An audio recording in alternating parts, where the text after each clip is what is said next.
Сайн байцгаана уу та бүхэнд олон улсын амьдрал болсон үйл явдлыг томилох хүргэе.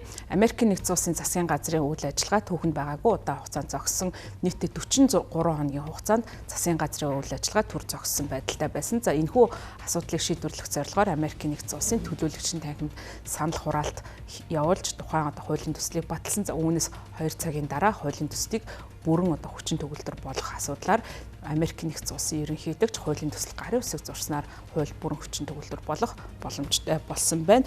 За ингэснээр тасалдсан байсан хүнсний тусламжийг дахин сэргээх боломжтой болсон. Холбооны засгийн газрын хэдэн зуун мянган ажилтнууд цалин хөөс олгох агаарын тээврийн хөдөлгөөний хяналтын системийг сэргээх боломжтой болж байгаа юм. За бүгд найрамдагчдын хяналтанд байдаг төлөөлөгчдийн танхим уг хуулийн төслийг 222-209-ийн харьцаагаар баталсан байна. За Трамп энэхүү хуулийн төсөлтэй холбогдуулан бүгд найрамдах намын зүгээс бол дэмжлэг үзүүлж байсан. За ийм учраас бол Сенатын гишүүдийн удирдсан удаан хугацаанд өрнөсөн сөргөлдөөнийг намжих боломжтой болж байна. За ингэснээр ардсан намаас бол ширүүн эсэргүүцэл тулгарч байсан. За ардсан намын хувьд өөрийн эрүүл мэндийн татаастай холбоотой асуудлыг сунгах асуудлаар барьцаанд оруулж тухайн асуудлыг хилцэхгүй байсан гэж бүгд найрамдах намынхан үзэж байгаа. За ямар ч тач ардсан намын зүгээс бол тус асуудлыг дахин төлөөлөгчийн танхимаар хилцэх ийм шийдлийг бол авсан. Гэхдээ тухайн төслийг батална гэсэн баталгаа гараагүй байгаа.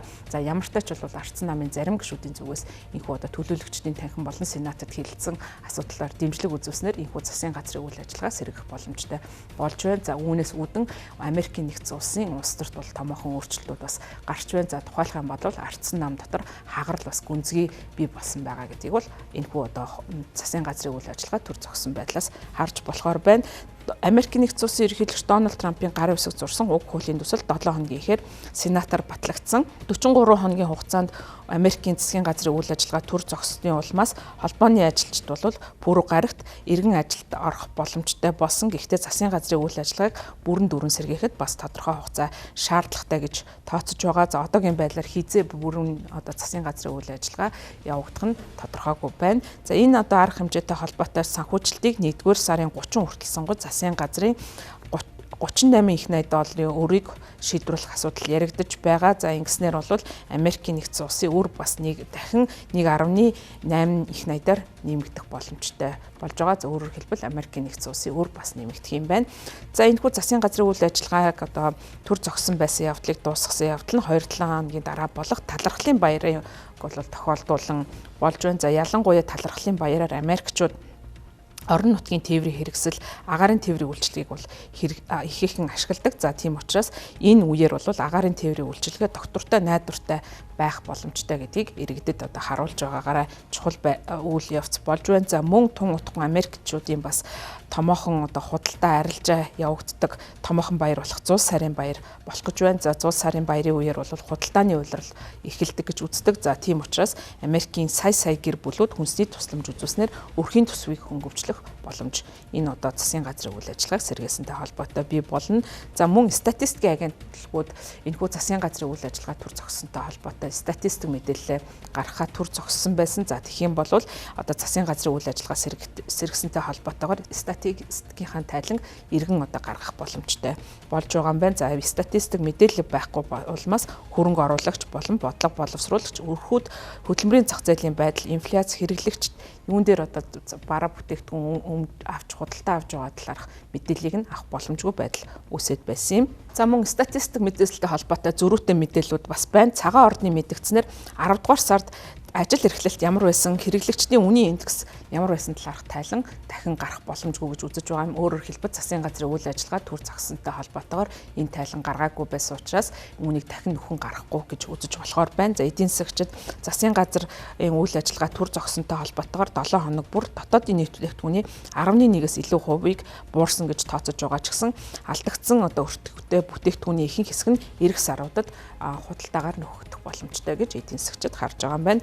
Ардсан намынхан хэд хэдэн сонгуульд бол энэ үеэр бас ялалт байгуулсан. За мөн 8 хоногийн дараа энэхүү санал хураалт нь тухайн ялалтаас болж байгаа. За энэ жил дуусах хүртэл эрүүл мэндийн даатгалын татаасыг сунгах асуудлаарх тэд бол өөрийн саналаа бэхжүүлж чадаж байгаа. За энэхүү хилцээрийн хүр дүнд татаасын талаарх одоо санал хураалт Сенатын 12 дугаар сард бол хуралдаанаар санал хураалт нь болохоор төлөвлөж байгаа. Төлөөлөгчдийн танхимын дарга Майк Джонсны мэдэгдэж байгаагаар төлөөлөгчдийн танхимд харин энэхүү одоо санал хураалтыг явуулна гэсэн амлалт өгч чадахгүй гэж мэдгдсэн. За мөн саяхан Нью Жерси мужийн захирагчаар сонгогдсон Ардсан намын төлөөлөгч Мики Шерл өөр одоо засгийн газарт өөрийн албан тушаалд орохоос өмнө төлөөлөгчдийн танхимын сүүлийн илтгэлтэй мэдэгдэхдээ Трампын засаг захиргааг эсэргүүцгийг уриалсан байна. За хэдийгээр харилцан одоо энэ үйл явдлыг хэн нь буруутай вэ гэдгийг намууд харилцан бие бинийгээ буруутгаж байгаа ч гэсэн ард иргэд бол өөр байр суурьтай байгаа юм байна. Лав гарагт Reuters болон бусад одоо судалгааны байгууллагуудын хамтарсан судалгаагаас үзэхэд Америкчуудын 50% нь засгийн газрын үйл ажиллагаа зогссон явдал нь бүгд найрамдагчдын буруу гэж үзсэн бол 47% нь Ардсан нам хүнд буруутай гэж үзэж байгаа юм байна. За санал хураалт нь Америкийн Ардсан намыг дарамтлах зорилготой урт хугацааны засгийн газрын үйл ажиллагаа одоо барьцаанд авсан хэрэг гэж Америкчууд бас үзэж байна. За төлөөлөгчдийн танхимын 9-р сарын дунд үеэс хойш бол энэ удаагийн санал хураалт нь анхны санал хураалт болж байна. За мөн Америкийн улс төрт бол сүүлийн үед Америкийн нэгдсэн улсын ерөнхийлөгчтэй холбоотой скандал олон нийтийг хамарсан ийм цурхал бол дэгдэж байгаа. За тухайлах юм бол түүнийг Джеффри Эйнштейн нэртэй хүнтэй бол холбоотой байсан. За энэ хүн бол насанд хүрээгүй хүүхдүүдийг бэлгийн хүчирхийлэлд оруулж за үүгээрээ дамжуулан баян чинэлэг нөлөө бүхий улс төрчдөд нөлөөлөх ийм бодлого баримталж байсан энэ хүнтэй холбоотой байж болзошгүй гэсэн ийм нууц мэдээллүүдийг Ардсан намын зүгээс олон нийтэд илгэж байгаа. За Джеффри Эйнштейний илгээсэн имэйлүүдийг олон нийтэд илгэсэн 2011-ээс 19 оны хооронд түүний илгээсэн имэйл дотор Америк нэгдсэн улсын ерөнхийлөгч Дональд Трампын нэр дуртагдсан байгаа. Цаашдаа улс төрийн скандалыг уртдах нөхцөлийг бий болгож байгаа. За үүнтэй холбоотойгоор Ардсан намынхан ерөнхийлөгч энэхүү одоо хэрэг явдалд холбоотой эсэх талаар бүрдэн байцаах үйл ажиллагаа явуулах шаардлагатай гэж шаардаж байгаа. За мөн